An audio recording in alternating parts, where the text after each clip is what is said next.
planning to be in the Los Angeles area and would like free tickets to Politically Incorrect, call 213-852-2655. Okay, also on the cover, now it says here, the quote is, "We're trusting in God." I'm wondering, now, I was raised with a sense of God that was a little less passive than this, that God helps those who helps themselves. This seems to be like they're saying, you know what, this happened and we're trusting it. Is that really the... Well, I think what else can you say? I mean, what you know? It's they could say we're trusting in Satan. Well, which yeah, would be exactly. Awful, Sammy. No, you got to put your. You got 7 kids. I mean, you figure, Bill, if you had 7 kids at the same time, right? Wouldn't you feel a bit overwhelmed, begin to trust in something bigger than your own powers? I don't think that they're saying that they trust in God means that they're not expecting to do a lot of work over the next 20 years. And I think part of trusting in God is trusting that He'll give me the clarity, the effectiveness, the energy, the empowerment to do it. And the other situation is that these people, it's just such a media thing now. It's like everyone's looking at this like as if these kids are going to be, you know, in movies and stuff when they grow up and stuff. This stuff will be over with in another month. It's just the flavor of the month. And just like the media chews it up, spits it out. It's true. And then it's true. They were not going to be on Time magazine again. They're not going to be on Newsweek again. Maybe when the kids grow up, you know, some other thing will come through again. So this is just a little help for them at the time, and they're getting all this stuff. You know, they've got to grab it and do it. You know, there was another opportunist a little bit maybe. There was another family a couple of years ago, the Dillies, that had I think 6 kids, and they same thing. People rushed in to help. They were they got a down payment for a house. Well, last year they had to move out of the house because then people stopped thinking about it, caring about it. Well, maybe those 6 lazy kids should have gotten jobs. Yeah. What are they, 2 or a year? 2 years old, 3 years old. The government dollar? The way they invoke... Lazy, if you ask me. Babies are lazy. That's the problem, Bill, with this country. Sorry. The way they invoke God, like anything about this was natural or had anything to do with God.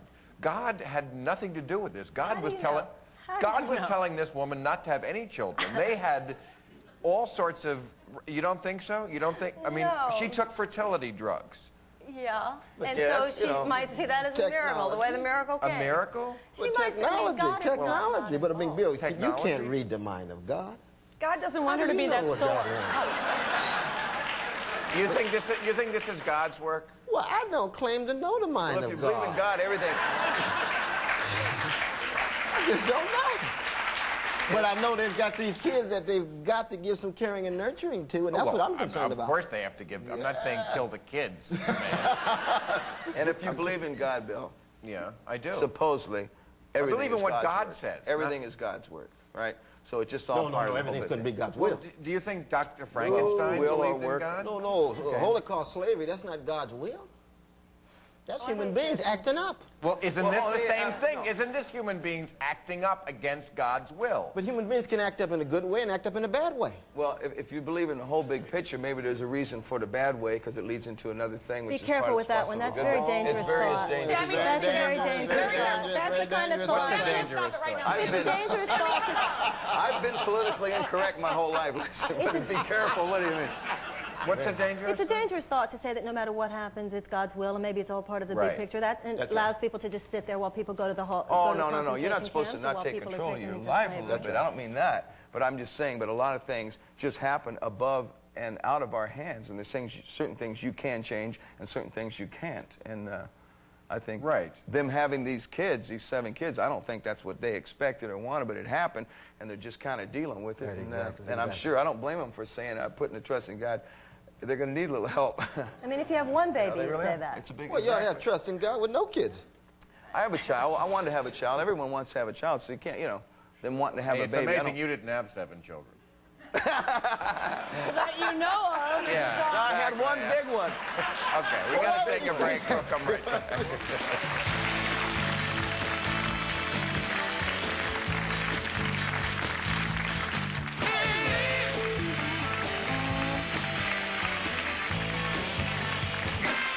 Okay, now we're talking about these septuplets, and I know it looks like I'm the only skunk. Bill, I hate that murdering au pair. I just can't stand her, and I'm so mad at England. Go ahead.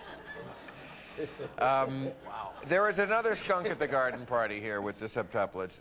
They are the Thompsons. They are a black couple. They had sextuplets a couple of years ago, and the woman was in the press today, the mother, saying, you know, when I had my 6 kids, there was no apple juice, there was no vans, no one was building a house. And she says, I'm happy for the woman in Iowa. She's a very nice woman.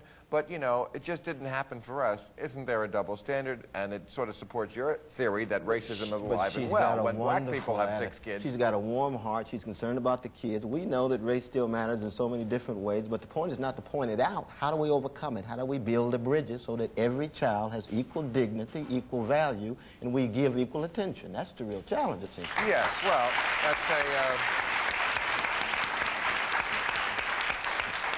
that is a lovely prepared speech. Sit back. Now, I think but I mean it, though, Bill. I know you mean it, okay, but, okay. you know, don't make a speech. Here, I'm just asking about... I believe that woman is probably, I believe it was a racial thing. Isn't it? I mean, it's really. obvious, and it does definitely still exist, but I think we're heading in the right direction. I mean, I don't think it can be fixed overnight. Too bad. It would be great if it could, but there's certainly racism in the world. I mean, and there's racism against whites as well. And you know, I've had long hair my whole life. I remember being, you know, the only people I could hang around with was blacks and stuff back in the 70s, you know. But it's... I still got mine too, though.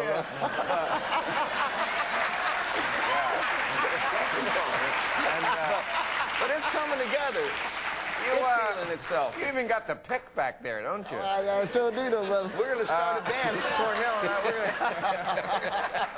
Play together. Play bass. You're not really comparing long hair to being black, are you? I mean, In the late 60s and early 70s, oh, you come bet. on. Oh, give it up, man. I couldn't even go in place. I used to get kicked out of... Must have been so hard for you.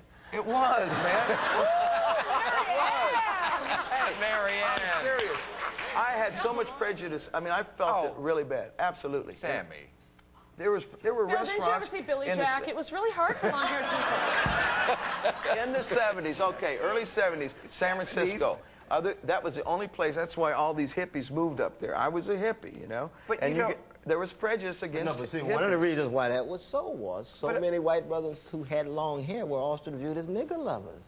You associate with these black folks. That's as ridiculous as what he's saying. No, not at all. He was marginalized, which meant you must have been hand in hand with these other folk who were also marginalized. Us, one of those liberal folk who like to hang around those Negroes.